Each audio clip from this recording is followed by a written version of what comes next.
Hello everybody, welcome back to the world.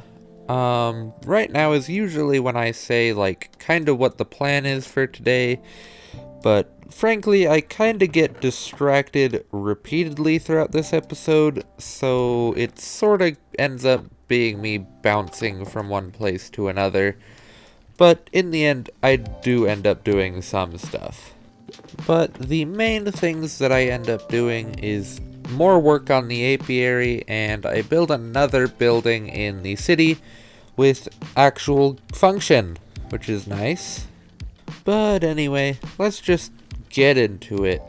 The first thing I did was I collected a bunch of iron from my chests so that I could put a bunch of shears in the other half of the apiary, which will help me get a bunch of honeycomb, which might come in handy later, but we'll see. Luckily, since I have an iron farm, this was pretty easy to do, and probably the longest time expense with this was actually crafting and putting it in the chest repeatedly. Other than that, this went really quickly. But you know what absolutely did not go quickly? The glass bottles. Yeah, I work on this for the whole episode, and yeah, I still am not finished with it after this episode, so that's something that I'm going to have to continue working on, even into next episode. Hopefully not after though, because the whole reason I built the city building that I did build was because of this, so hopefully I should be close to done very soon. But while working on that, I head back into the bee room so that I can start collecting more beehives. Because I actually need quite a few beehives to go in the apiary, but I do not actually have that many collected. So I just take a bit of time to make a bunch of beehives so that I can get all those bees into the apiary so that it can actually function once I get all the bottles and shears in it. Shear side is going to be working, bottle side, that might take a while. I'm taking all of the beehives once I have them all collected, and I'm going to be filling out the shear side. The bottle side will be filled up once the bottles are all in, but until the bottles are in, there's not going to be any bees over there, so hopefully I can do that soon. I start collecting more sand from the sand duper because it's really just the best way to get more sand. But eventually I just sort of have the great idea of, hey, this would be a lot easier if I had 19 or something shulker boxes to completely fill with sand every time I came through here. And therefore comes my first distraction. End raiding. So after a quick trip home, and of course slapping around some endermen on the main island to recollect some more ender pearls, I get ready to go to the end cities to hopefully get a bunch of shulker shells. However, my first expedition out doesn't go very well for me, for in my infinite impatience, I try to make this ender pearl throw. Don't know why I thought that would go well, but yeah, if you couldn't have guessed, I fell directly into the void, so yeah. Time to remake all that armor and stuff and try again. Okay, now that I have my equipment back, we can try this again. The first city I find is this little tiny baby city, which I kinda went into pretty much entirely for shulker shells because there's only gonna be maximum 2 chests up there, I'm pretty sure, and I usually do not have the greatest of luck with that.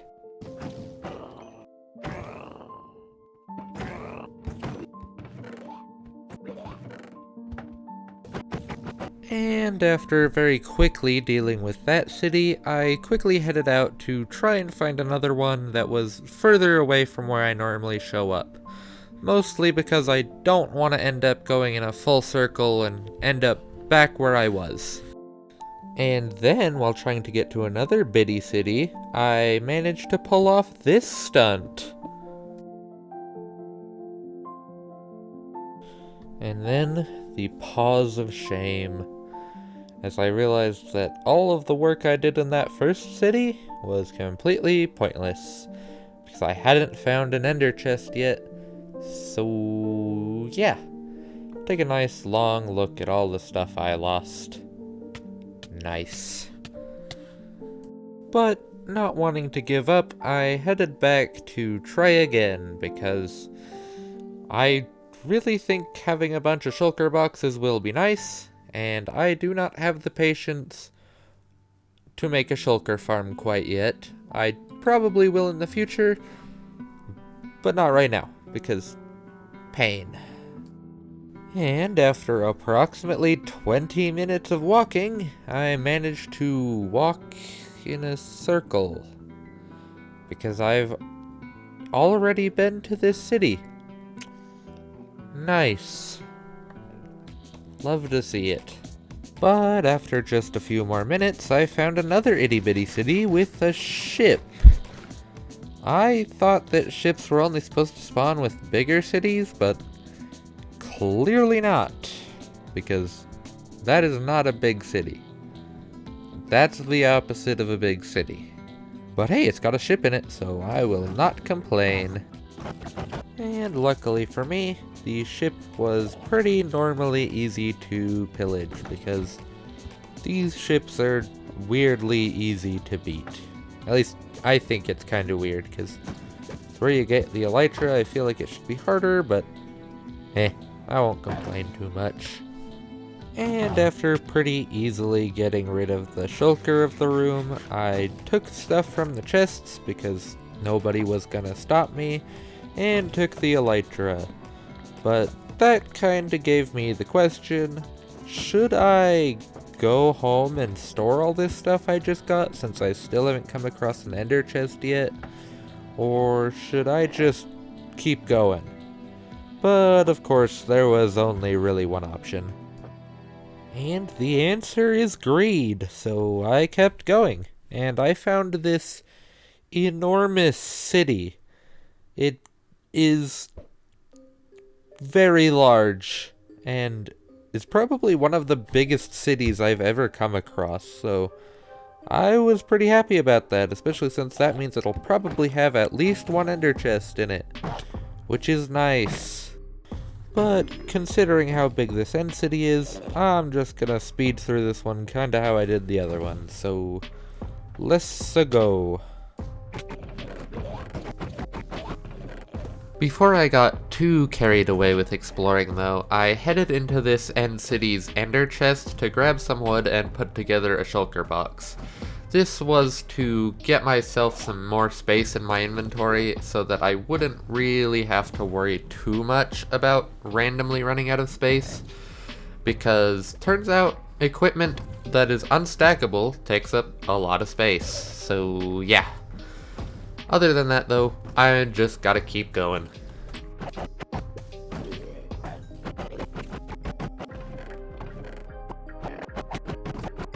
After raiding the entirety of this end city and killing all of the shulkers that I could find, I decided to head up to the top of one of the towers and grab one of the elytras that I'd gotten from one of the two ships I'd found, and fly around a little bit to try and find another end city, because while I do have enough stuff, probably, greed is my favorite, and therefore, why not get more, I guess. And as with a lot of things where greed is directly brought up in this game, or really any game, yeah, it doesn't go to plan.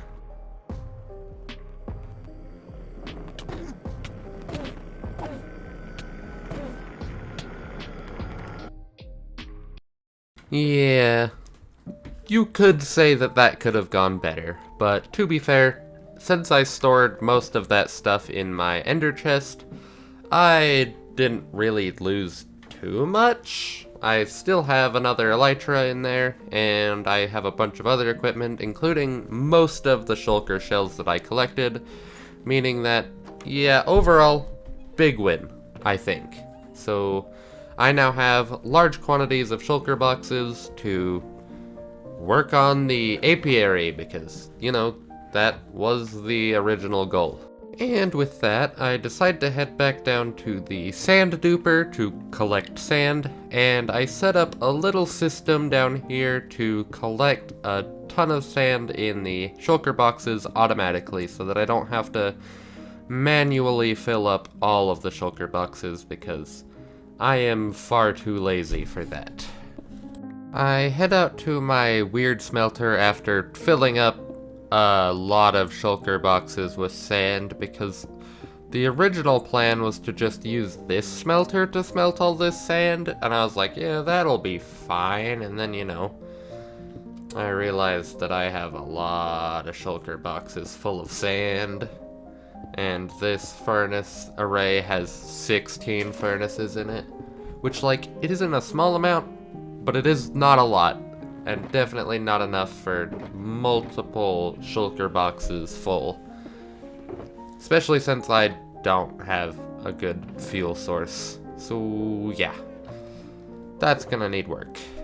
A slight issue that I might have ran into is that, you know, glass bottles are not super expensive, but I need such an unreal amount of them that it doesn't really matter, because, yeah, I need a full row of my inventory for one dispenser.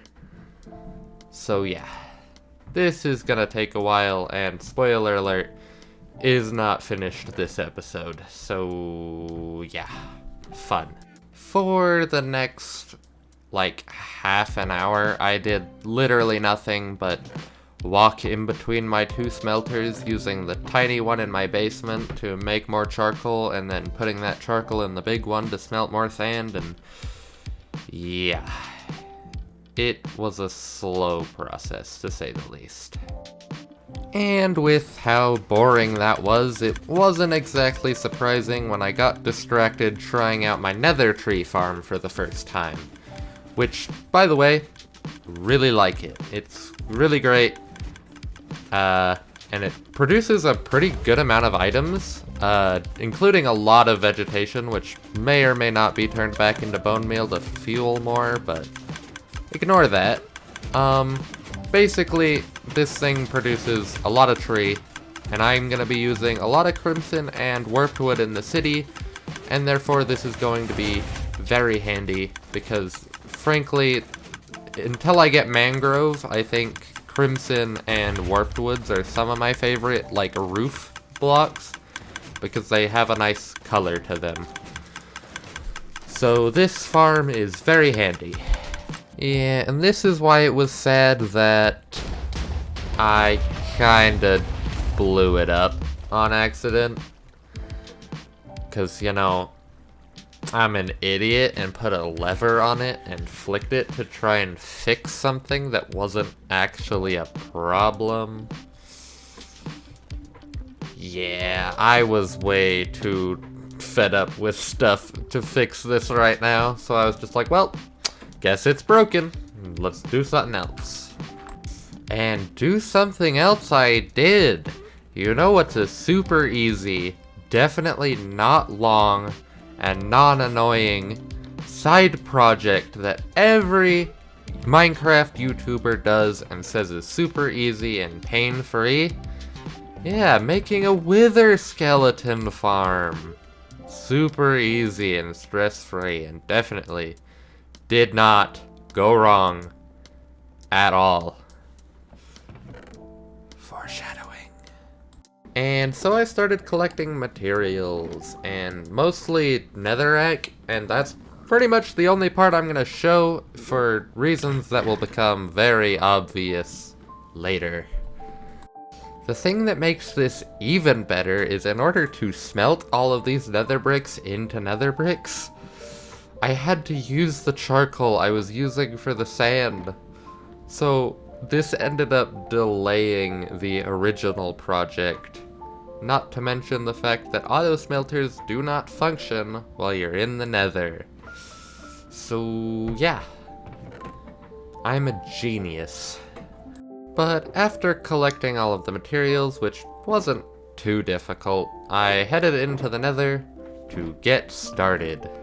I head back to the nether fortress that I found all the way back in episode 2. So yeah.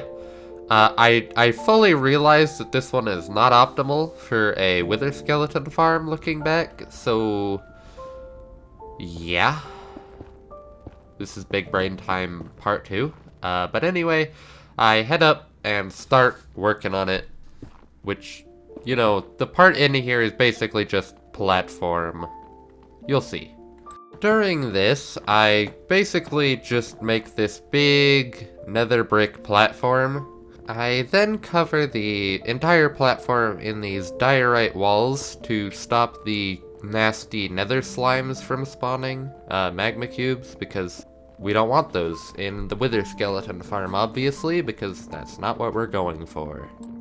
Next, I put an iron golem in a box, because wither skeletons and iron golems do not get along, so lure implanted. Is that the right word? And I bet you can never guess what happened on my way home. Yep. I died. With all of the rest of the materials and shulker boxes.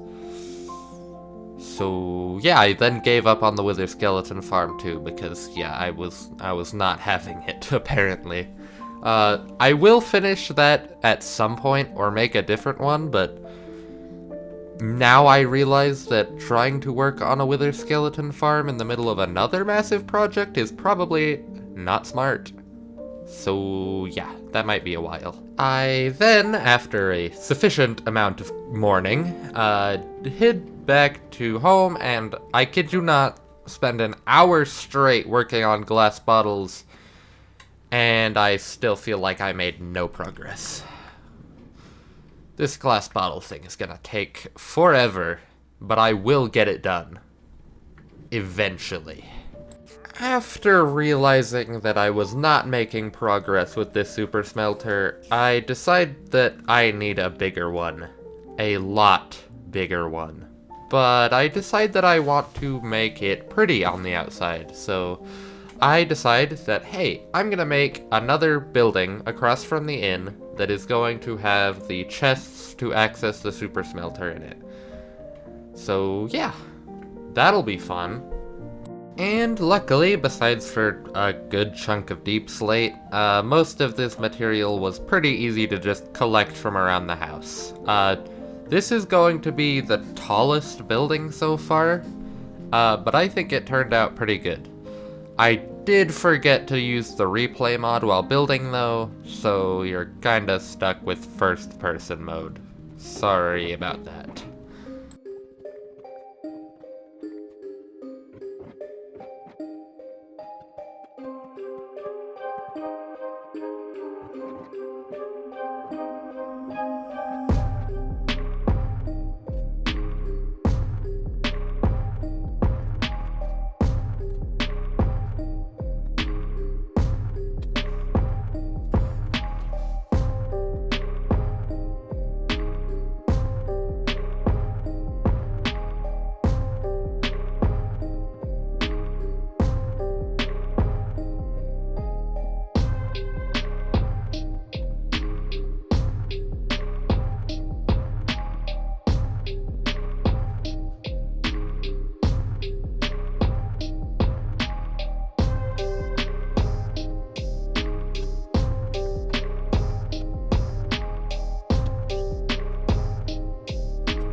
After building the entire building, I decided that it would probably be best to put the super smelter underneath the house. This allows me to make the super smelter a lot bigger and have the interior still stay intact, because I did build the interior of this place fully, because why not?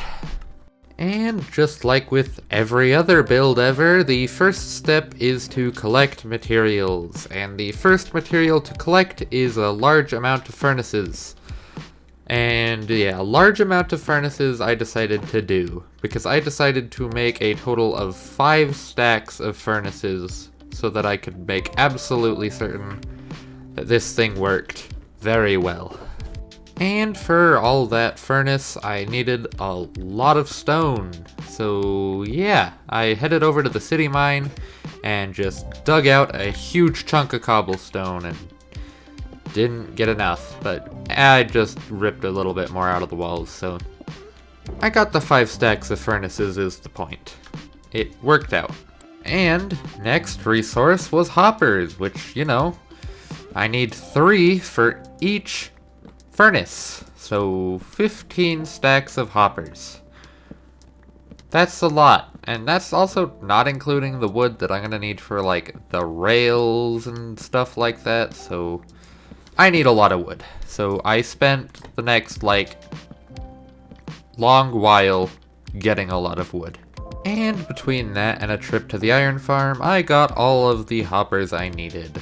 And for those of you who are saying it's kinda overkill to only be able to smelt 5 stacks of items at a time, the amount of bottles I need for that apiary would disagree with you. So yeah, I'm gonna have to run this thing a lot of times to get all of that sand smelted. I also absolutely made a rail duper for this.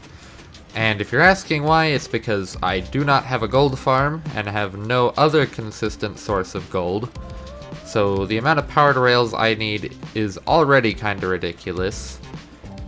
B, it's just convenient, I guess, and I personally do not see it as like that big of a cheat, especially compared to like the sand duper I made. But I don't know, you make your own opinion on that. But I'm using a rail duper, at least until I make a gold farm. So yeah. I brought these hoppers down from the chests that are within the building so that I could start building the super smelter. The super smelter I am using is a pretty basic one, just using hopper minecarts to deliver all of the materials down into the furnaces. Through hoppers, I guess, but it's pretty simple and very common, so I'm not going to go into a ton of detail on how to make it or anything like that. One thing I will take a moment to look at, though, is the hopper minecart unloading station. That is because it's a bit more unique. I learned this one from Ilmango. It is a strategy to basically take your hopper minecart, break it in a lava cauldron, and separate out the hopper minecarts from every other material that is inside of it, and you can use this to basically keep everything intact and use your hoppers and droppers and dispensers to put the hopper minecart automatically back on the track so that you don't have to worry about replacing them. And to put that in very simple terms, because I'm not good at explaining anything complex, basically, break hopper minecart, put things in box. That's basically the gist of it. I am also using a dropper line to put all of those hopper minecarts back on the tracks so that I do not have to worry about replacing them at all. So this is a very convenient system, but explaining it is not something I'm going to be capable of doing. I will leave a link to Ilmango's video on these sorts of hopper unloaders though, so don't worry about it. If you want to learn about that, go down into the description and watch his video because he will do a much better job of explaining it than I can, because I am not very great at explaining technical stuff. And on one of my many trips to the apiary to check on my bottles, I headed over to the storage system, because it is collecting a honeycomb at the moment, to see how that was going, and the system was completely backed up. We're gonna need to expand this storage system a bit. And so I made a quick, crappy little basement with a ton of chests in it to just store a good amount of honeycomb down in there. I'm definitely gonna have to expand this in the future, especially once I get all the bottles in, because then I will be producing a lot more stacks of items. But I haven't gone through any shears yet, so that's a positive, I think. But yeah. Storage system on this thing is way too small and needs to be expanded. But anyway, to finish up this super smelter completely, all I needed to do was just finish up the last little bit, which was to get the items to go back into the building. I was struggling a little bit trying to figure out how to do that since I do not currently have any good access to ice. I know I could have probably found some, but that would have taken time and effort or something. But then I had an idea on if I cannot make the items slide across a block, maybe just don't make them travel the block in the first place. And yeah, it actually works just fine.